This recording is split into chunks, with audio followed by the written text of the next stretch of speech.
Okay जी, बिस्मिल्लाहिर्रहमानिर्रहीम। इय्याका नअबुदु व इय्याका नस्तईन।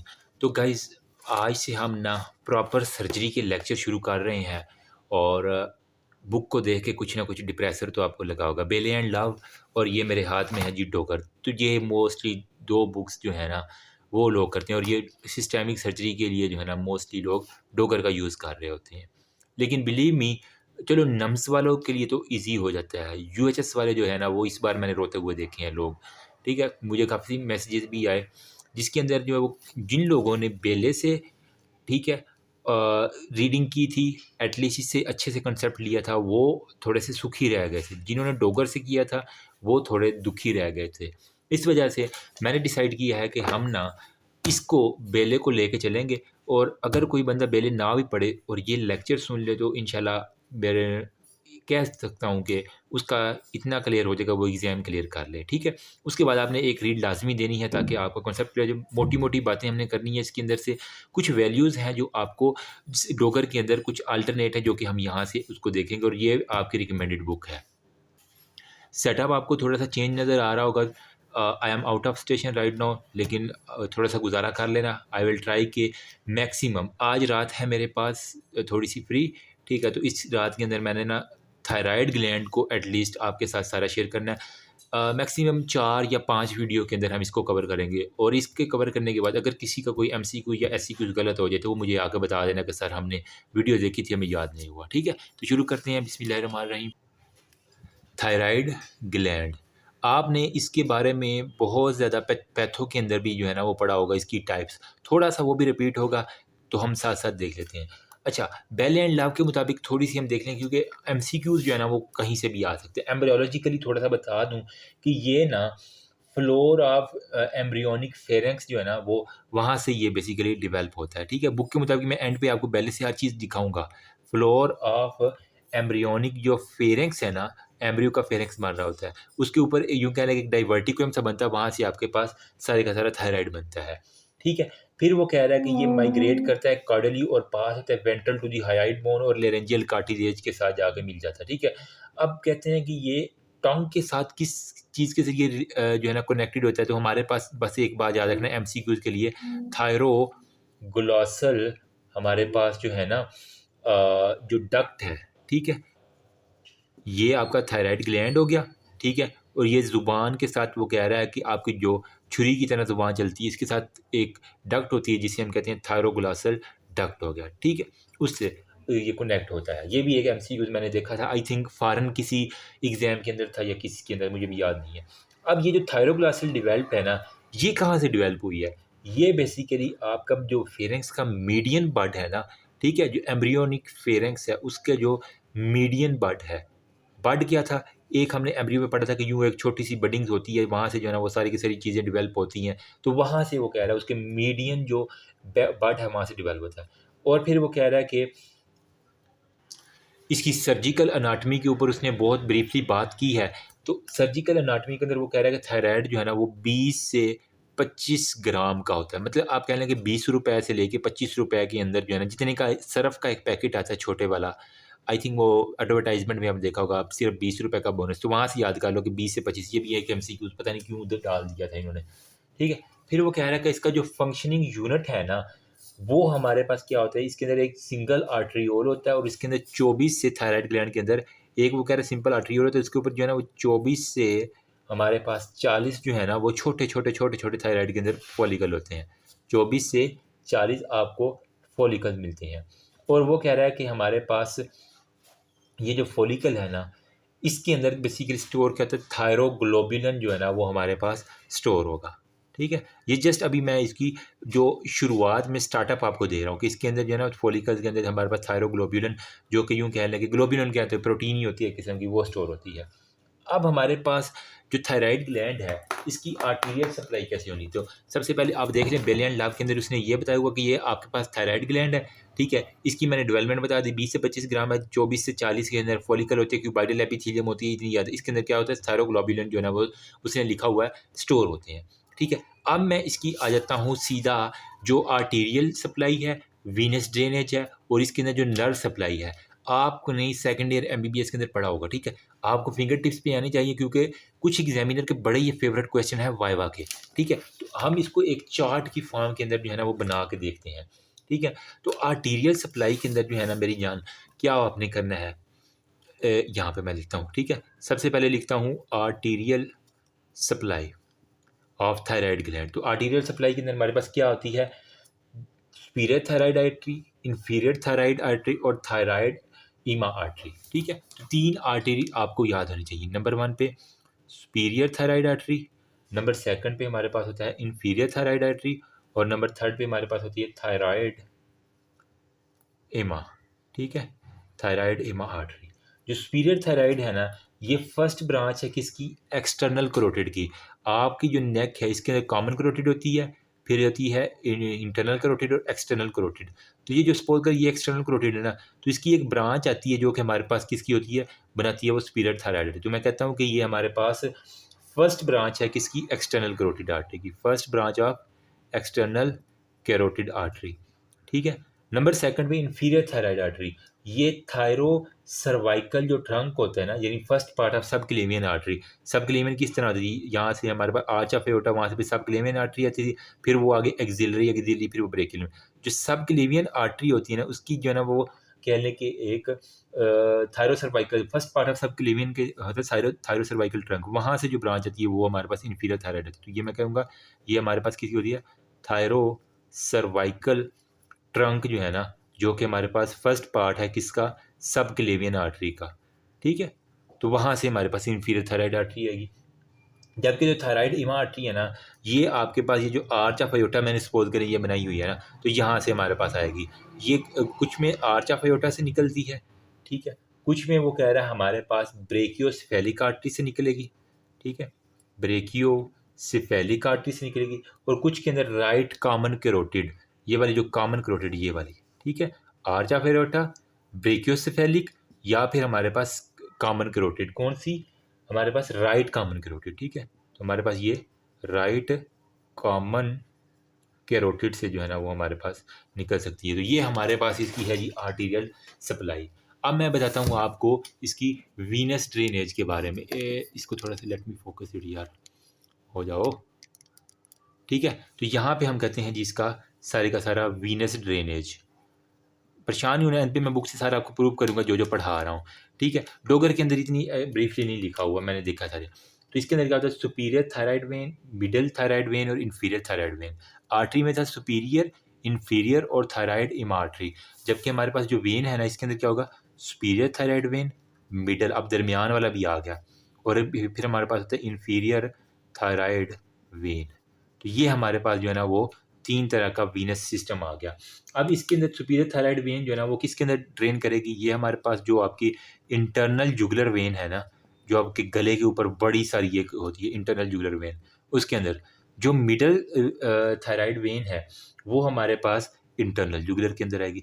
तो मतलब सुपीरियर और मिडल वाली किसके अंदर जा रही है, इंटरनल जुगुलर के अंदर, ठीक है। जबकि जो इन्फीरियर थायराइड वेन है ना, ये हमारे पास ड्रेन होती है ब्रेकियोसेफेली के अंदर, ठीक है। बस ये याद रखना, जिसको अनाटमी नहीं आती आप वो मेरा पता छुट्टी करे, ब्रेकियोसेफेली के अंदर, ठीक है।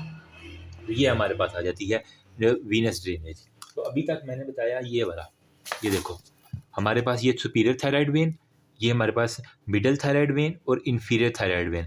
सुपीरियर वाली और मिडल वाली किसके अंदर जाकर ड्रेन करती है, हमारे पास मैंने कहा एक ही इंटरनल जुगुलर के अंदर, ठीक है।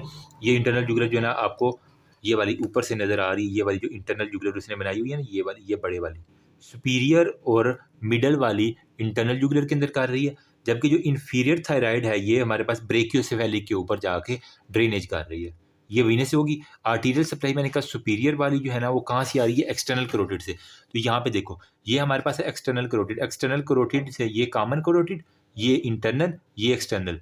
एक्सटर्नल की ब्रांच ये आ रही है, ये सुपीरियर थायराइड, ये छोटू सी ब्रांच है सुपीरियर थायराइड, ठीक है। इन्फीरियर थायराइड मैंने कहा था कि ये हमारे पास फर्स्ट पार्ट ऑफ सब क्लेवियन की थायरो वहाँ से आ रही है, ठीक है। तो यहाँ पे उसने बनाई हुई है ये वाली इन्फीरियर थायराइड वेन, ये सुपीरियर वाली यहाँ से आ गई एक्सटर्नल करोटिड से। इंटरनल वाली इन्फीरियर थायराइड आर्टरी ये देखो कहाँ से आ रही है, सब क्लेवियन से, हमारे का थायरोसर्वाइकल ट्रंक जो कि फर्स्ट ब्रांच है किसकी, सब क्लेवियन आर्टरी की, ठीक है। तो यहाँ से ये देखो ये एक छोटू सी ये जो कि इन्फीरियर थायराइड है। और फिर हमने कहा कि हमारे पास थायराइड इमा आर्टरीज होती है, जो कि हमारे पास ब्रेकियोसेफेलिक से या फिर हमने कहा आर्च ऑफ एओर्टा से, ठीक है, यहाँ से सीधा आर्च ऑफ एओर्टा से आ सकती है, या फिर राइट जो कॉमन कैरोटिड है ना, ये वाली हमारी राइट साइड होगी, ये वाली हमारी ये राइट वाली कॉमन कैरोटिड से आएगी, ठीक है। या फिर मैंने कहा ये आ सकती है किससे, ब्रेकियोसेफेलिक आर्टरी से आ सकती है, ठीक है। तो ब्रेकियोसेफेलिक आर्च ऑफ एओर्टा यहाँ से आ सकती है, ठीक है। वो इन्होंने ऐसा जितनी शो नहीं की गई, ठीक है। तो ये हमारे पास ये आर्टीरियल और वीनस ड्रेनेज। अब रह गया हमारे पास नर्व सप्लाई के बारे में बात। तो नर्व सप्लाई आपने ऑलरेडी ईएनटी के अंदर इसकी बड़ी ब्रीफली पढ़ी होगी, ठीक है। तो हमारे पास सबसे पहले आती है सुपीरियर लेरेंजियल नर्व, ठीक है, सुपीरियर लेरेंजियल नर्व। यार तुम फोकस हो जाओ, ठीक है, सुपीरियर लेरेंजियल नर्व।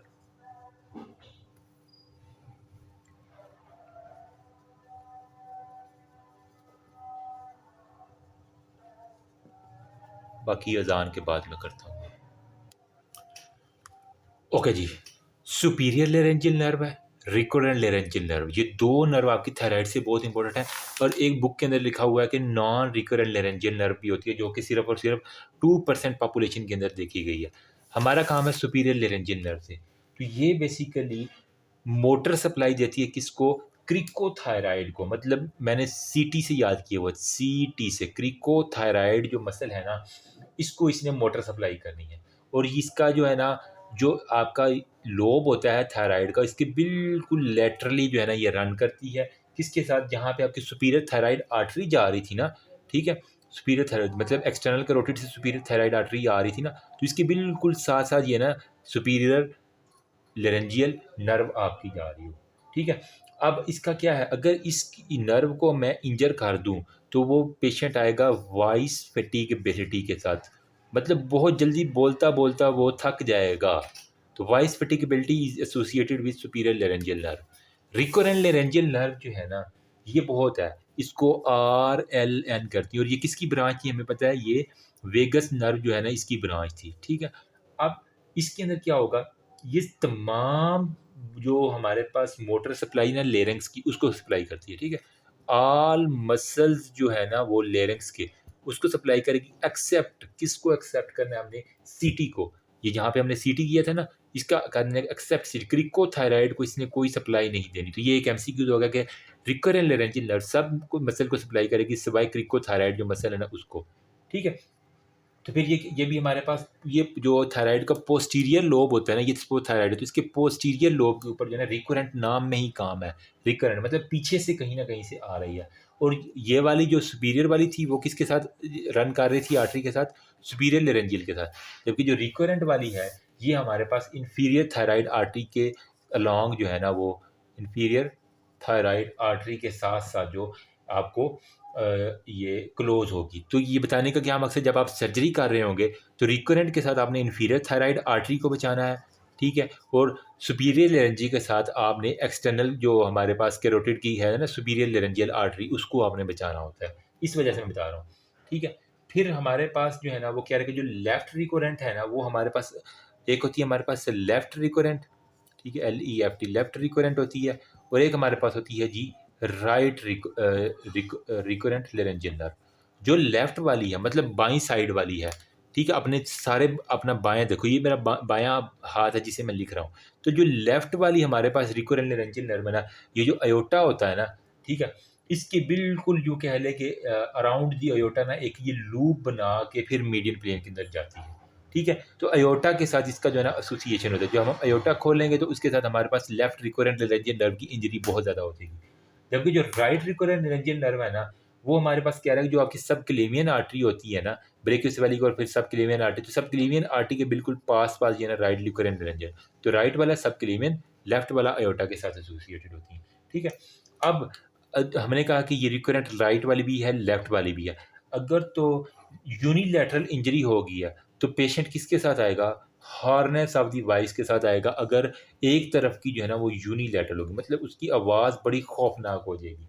अगर तो बाईलेटरल इंजरी हो गई है तो ये क्योंकि तमाम मसल को सप्लाई कर रही है, तो बाईलेटरल इंजरी ऑफ रिकोरेंट मतलब राइट वाली भी मैंने तोड़ दी, लेफ्ट वाली भी मैंने इंजरी कर दी सर्जरी के साथ, तो पेशेंट जो है ना वो हमारे पास ईयर वे ऑब्स्ट्रक्शन के साथ। वो कहेगा डॉक्टर साहब जब आप सर्जरी से आउट करेंगे तो उससे सांस ही नहीं आएगा, तो ईयर वे ऑब्स्ट्रक्शन इसके साथ आएगा।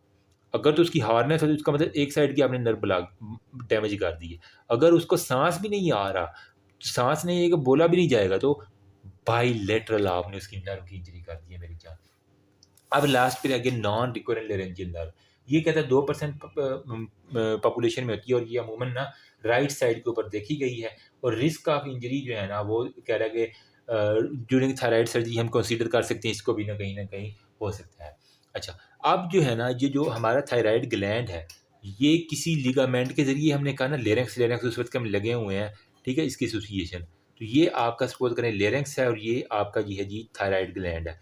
तो ये इसको जोड़ा भी तो हुआ है, कोई एल्फी तो लगी हुई है ना, तो इनके दरमियान एक लिगामेंट होता है। तो बेर एक है ना खाने वाली चीज़ होती है, बेरी के वो कहते हैं ना, बेर खाते हैं हम, ठीक है। तो इसके दरमियान एक लिगामेंट है जिसे हम कहते हैं लिगामेंट ऑफ बेरी, ठीक है। तो मैंने तो यूँ याद किया लिगामेंट ऑफ बेरी के ज़रिए जो है ना थायराइड ग्लैंड हमारे पास लेरेंक्स के ज़रिए जुड़ा हुआ है, ठीक है। और ये आपका एज अ एंट्री पॉइंट करता है राइट रिकोरल लेरेंजियल नर्व जो है ना, ये लेरेंक्स के अंदर इसके थ्रू इंटर होते हैं। मतलब लिगामेंट ऑफ बेरी एक तरह का, ये ligament of Berry entry point है किसके लिए, जो आपकी राइट रिकोरल लेरेंजियल नर्व थी ना, राइट रिकोरेंट लेरेंजियल नर्व, उसका एक तरह का ये एंट्री पॉइंट है, ठीक है। और जब हम कह रहे हैं कि during surgery the risk of the nerve injury जो है ना सबसे ज़्यादा हाईएस्ट जो है ना राइट रिकोरेंट लेरेंजियल नर्व की होती है at the rate of Berry ligament, ठीक है, जिसका रिस्क सबसे ज़्यादा है हमारे पास इंजरी का ड्यूरिंग हम सर्जरी करते हैं।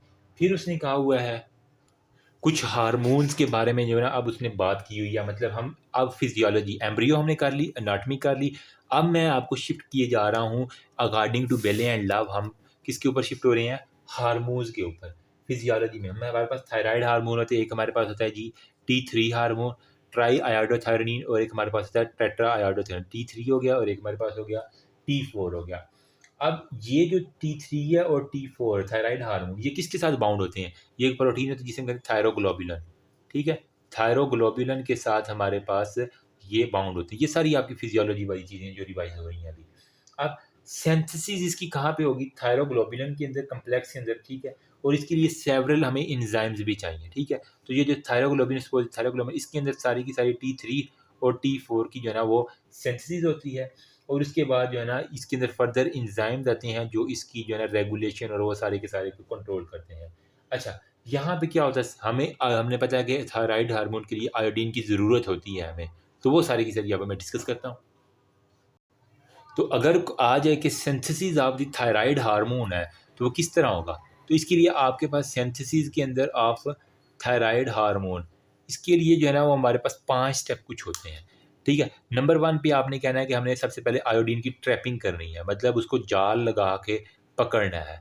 फिर उसके बाद क्या करना है, जब पकड़ लिया है उसकी तो उसके ऊपर ऑक्सीजन मारो, मतलब ऑक्सीडेशन कर दो, मैंने यूँ याद किया हुआ था, ठीक है। ट्रैपिंग की, ट्रैपिंग के बाद उसकी ऑक्सीडेशन कर दी, ऑक्सीडेशन के बाद उसको आपने शादी करवा देनी है, उसकी बाइंडिंग करवा देनी है, ठीक है। बाइंडिंग के बाद उसका अब शादी होगी, शादी के बाद क्या होगा, कपलिंग हो जाएगी उसकी। तो मैंने यूँ याद किया, बाइंडिंग के बाद वो कपल बन गया तो कपलिंग होगी, कपलिंग के बाद जब कपल बन गया तो उसे कहा जाओ अब हनीमून के लिए तुम जा सकते हो, उसको हमने सेक्रीशन के लिए छोड़ दिए। तो ये 5 स्टेप अगर आप लिख देंगे मतलब कि सिंथेसिस के अंदर, तो आपके आई थिंक कि कोई नंबर नहीं काटेगा। जल्दी से बता दूँ आयोडीन ट्रैपिंग के अंदर क्या होता है हमारे पास, आयोडाइड जो है ना हमारे पास वो डायरेक्टली आयोडीन नहीं होती, आयोडाइड जो है ना वो कह रहे हैं हम ऑब्ज़र्व करते हैं प्लाज्मा से, ठीक है। फॉलिकुलर सेल्स जो होते हैं ये वाले, सपोज अगर ये हमारे पास है फॉलिकुलर सेल, बाहर हमारे पास आयोडाइड पड़ा हुआ है, तो इसको हमने फॉलिकुलर सेल के अंदर लेके आना, तो यहाँ पे हमारे पास एक पंप होता है जिसे हम कहते हैं कि आयोडाइड पंप है, ठीक है। आयोडाइड पंप क्या करता है कि प्लाज्मा से इसको फॉलिकुलर सेल के अंदर लेके आता है। फिर क्या होता है यहाँ पे इसकी हमने क्या करनी है, ऑक्सीडेशन करनी है। तो यहाँ पे अब हमारे पास आयोडाइड आ गया, इसकी हमने ऑक्सीडेशन करवानी है। ऑक्सीडेशन के लिए हमारे पास ख़ास तरह के अल्लाह पाक ने एंजाइम रखा हुआ है जिसे हम कहते हैं थायराइड पर ऑक्सीडेज, क्योंकि ऑक्सीडेशन करनी है तो पर ऑक्सीडेज आ जाएगा। तो यहाँ पे मैं लिखता हूँ इसको हम थोड़ा सा बड़ा कर लेते हैं थायराइड फॉलिकल को, ये ठीक है। यहाँ पे अब एंजाइम इसके ऊपर लगेगा जिसको हम कहते हैं थायराइड पर ऑक्सीडेज, जो कि इसकी क्या कराएगा, ऑक्सीडेशन करवा देगा, ठीक है। थायराइड पर ऑक्सीडेज लग गया, ऑक्सीडेशन होगी, आयोडीन अब हमारे pass out of thyroid follicle वगैरह हमारे पास अलॉन्ग विद थायरोग्लोबुलिन जो है ना, थायरोग्लोबुलिन के साथ अब इसको हमने बाइंड करवा दें, जो प्रोटीन होती है थायरोग्लोबुलिन, थायरोग्लोबुलिन इसके साथ हमने इसकी अटैचमेंट करवा दी है। तो बेसिकली यूँ कह रहे हैं कि थायरोग्लोबुलिन एक प्रोटीन है, इसके ऊपर हमारे पास क्या होता है, टायरोसिन जो है ना वो लगा होता है, ठीक है, टायरोसिन कंटेनिंग थायरोग्लोबुलिन। तो टायर वाला जो है ना, याद कर लेना कि टायरोसिन, टायर से याद करना गाड़ी के टायर। तो टायरोसिन बेसिकली इसके ऊपर जो लगा हुआ है ना, ठीक है, अमाइनो एसिड है, ठीक है, प्रोटीन उसके ऊपर अमाइनो एसिड, ये कहने कि हमारे पास टायरोसिन लगा हुआ है। तो जब वो ऑक्सीडेशन हमने करवाई उसकी, उसके बाद जो है ना हमने इसको किसके साथ बाइंड करवा दिया, थायरोग्लोबुलिन के साथ। उसके ऊपर क्या था हमारे पास, टायरोसिन कंटेनिंग अमाइनो एसिड थे। वहाँ पे अब इसकी क्या होगी, कपलिंग हो जाएगी, ठीक है। अब वहाँ पे मोनो आयोडो टायरोसिन, मतलब वो आयोडीनेशन के अंदर यूँ कहने के चला गया, आयोडीनेशन होगी, और वो हमारे पास बन गया मोनो आयोडो टायरोसिन, और हमारे पास बन जाएगा डाई आयोडो टायरोसिन। मतलब कि उसकी बाइंडिंग के बाद जो कपलिंग होनी है, मोनो आयोडो और डाई आयोडो। अब एक मोनो आयोडो और एक डाई आयोडो मिलके क्या बनाती है, ट्राई आयोडो थायरोनिन। अगर दो डाई आयोडो मिल जाए तो हमारे पास क्या बनेगा, टेट्रा आयोडो, T4 ये बन जाएगा, T3 ये बन जाएगा। तो ये कपलिंग होगी। कपलिंग के बाद अब इसको आपने जो है ना वो सक्रीट करवा देना, मतलब T3 और T4 जो है ना वो हमारे पास ब्लड स्ट्रीम के अंदर जो है ना वो अब ये सक्रीट हो जाएंगे, ठीक है। उसके बाद वो कह रहा है कि मोस्टली ये ना 99% थायराइड हार्मोन ना प्रोटीन बाउंडेड ही होते हैं। तो हमारे पास इतनी कहानी समझ आ गई। ट्रैपिंग, ऑक्सीडेशन, ट्रैपिंग मतलब उसको पकड़ के आयोडाइड पंप के साथ लगा देना, ऑक्सीडेशन के थायराइड पर ऑक्सीडेज एंजाइम ले आना, बाइंडिंग करवा दें थायरोग्लोबिन, उसके ऊपर आपने बताया कि टायरोसिन होते हैं, ठीक है, जो अमाइनो एसिड, उसके साथ फिर हमारे पास कपलिंग होनी है, T3 और T4 बना देना, T3 और T4 जो है ना वो आपके टी मोनोयाडो डाई आयोडो बना के उसके बाद उसको ब्लड सिक्रीशन में आपने सिक्रीट करवा दें। इतनी सी बात है, ठीक है। तो ये हमारे पास सिंथेसिस भी इसकी इसी वीडियो के अंदर हमने कंप्लीट कर लिया है। अब मैं बताता हूँ आपको जो थायराइड फंक्शन टेस्ट हैं, TFTs जो करवाते हैं, ठीक है, उसका क्या रोल है। अगर किसी ने स्क्रीनशॉट लेना तो ले लेना, एंड पे मैं पूरे वाइट बोर्ड का कोशिश करूँगा कि आपको स्क्रीनशॉट दे दूँ, क्योंकि हमारे पास बस इतनी ही मैक्सिमम जगह हो सकती है वाइट बोर्ड के ऊपर, जिसको मैं मिटा के जो है ना वो आप इसका स्क्रीनशॉट मार लेना, ठीक है। अब मैं आपको बताता हूँ थायराइड फंक्शन टेस्ट, जिसे हम कहते हैं TFTs, और ये हर गर्ल को, हर वुमेन को लाजमी करवानी चाहिए, और ये मैं अपनी मदर के जो है ना वो कह लें कि महीने में या 2 माह बाद ज़रूर रिपीट करवाता हूँ, क्योंकि पता चल जाता है बंदे को क्या होता है, ठीक है। TFTs में हमारे पास क्या होता है, आपने मेजरमेंट करनी होती है T3 की, और हमारे पास T4 की, और हमारे पास TSH की, थायराइड स्टिमुलेटिंग हार्मोन। ये आप लाजमी कर लें, आपको पता चल जाएगा, क्योंकि फीमेल आजकल पाकिस्तान में बहुत ज़्यादा है। तो हमारे पास क्या है, T3 है, T4 है, टेट्रा आयोडो और ट्राई आयोडो, ठीक है। तो जो T4 है ना वो कह रहा है 5 फोल्ड लेस एक्टिव है, ठीक है, मतलब इसकी एक्टिवनेस कम है निस्बत T3। तो 3 वाला जो है ना, 3 वाला वो स्ट्रॉन्ग है 5 गुना देन T4। T4 बेचारा मासूम सा कहता है कि मैं चौका मार के साइड पे हो जाता हूँ, ठीक है, तो 5 टाइम वगैरह लेस होता है। अब वो कह रहा है कि हमारे पास क्या होगा, T4 लेवल जो है ना वो हाइपोथायराइडिज्म जिन लोगों को होता है, जिन गर्ल्स को, या हाइपोथायराइडिज्म में सबसे जल्दी लेवल T4 का जो है ना हमारे पास कम होता है, ठीक है। एक्टिवनेस T3 की ज़्यादा है, और टोटल सक्रीशन T4 की हमारे पास ज़्यादा होती है, ठीक है। अगर एक्टिव की बात है तो T3 वरना T4 हमारा। हाइपोथायराइडिज्म जिनके अंदर होता है उसके अंदर T4 सबसे पहले काम होना शुरू हो जाता है, ठीक है। फिर T3 वगैरह ऐसा-ऐसा जो है ना वो कम होता है। T3 हमारे पास ना डायग्नोसिस के लिए इतना यूज़ नहीं होता। इसका जो है ना फंक्शन ज़्यादा है, लेकिन डायग्नोसिस के लिए हम कभी भी T3 को नहीं यूज़ करते। हम T4 को ही हमने हमेशा डायग्नोसिस के लिए करना होता है, ठीक है। ये हमने कर लिया। फिर जो TSH है, थायराइड स्टिमुलेटिंग हार्मोन, इसका ना जो लेवल लिखा हुआ है TSH का वो है हमारे पास 0.3 से 3.3 MU पर लीटर ब्लड के अंदर, ये इसका हमारा, ठीक है, 0.3 से 3.3, ये एक बस वैल्यू याद कर लेना, ठीक है। अब ये जो है ना बेसिकली क्या करता है, नेगेटिव फीडबैक देता है कि अगर ये वाले ज़्यादा हैं तो इसकी कमी हो जाएगी, अगर इसकी कमी होगी तो ये वाला जो है ना अपनी सिक्रीशन बढ़ा लेगा। तो ये एक तरह का नेगेटिव इसने फीडबैक देना होता है, ठीक है। अब वो कह रहा है हमारे पास साथ में कुछ हमारे पास थायराइड ऑटो एंटीबॉडीज़ का उसने ज़िक्र किया हुआ, वो भी मैं यहाँ पे लगी हाथ कर, थायराइड ऑटो एंटीबॉडीज़। ये बेसिकली क्या है, हमारे पास कोई भी थायराइड डिसफंक्शन या कोई भी थायराइड की स्वेलिंग है ना, ठीक है, तो इसके अंदर ये बड़ा इंपॉर्टेंट रोल प्ले करती हैं ऑटो एंटीबॉडीज़ की, उसकी डिटर्मिनेशन करवा दी जाए, ठीक है। और ये बेसिकली थायराइड ऑटो एंटीबॉडीज़ किसके खिलाफ होती हैं, जो हमारे पास थायराइड पर ऑक्सीडेज एंजाइम था, जिसने क्या किया था, ऑक्सीडेशन की थी आयोडाइड की, ठीक है। आयोडाइड की, आयोडीन के अंदर जो है ना ऑक्सीडेशन की थी, पहले ट्रैपिंग की फिर ऑक्सीडेशन हमने करवाई थी ना, तो हमारे पास थायराइड पर ऑक्सीडेज एंजाइम था। तो ये जो थायराइड ऑटो एंटीबॉडीज़ हैं ये इस एंजाइम के ऊपर जाके हमला कर देती हैं। अब जितना मर्जी आप आयोडाइड ट्रैप कर लो, वो आयोडीन में कन्वर्ट ही नहीं हो पाएगा, ठीक है। और साथ में जो आपकी थायरोग्लोबुलिन प्रोटीन्स थी, ठीक है, उसके साथ भी ये इसने जाके ऑटो एंटीबॉडीज़ ने लगना है, उसकी भी टपाटप इसको भी टपाटप मार देना है, ठीक है। साथ में कह रहे हैं कि हमारे पास इसके अलावा अगर कोई थायराइड का मसला है, मतलब हमने T3 भी करवा लिया, T4 भी, TSH भी, थायराइड ऑटो एंटीबॉडीज़ भी करवा ली, हम चाह रहे हैं इसको मज़ीद किस तरह कन्फर्म कर लें, तो हमारे पास एक और है आइसोटॉप स्कैनिंग।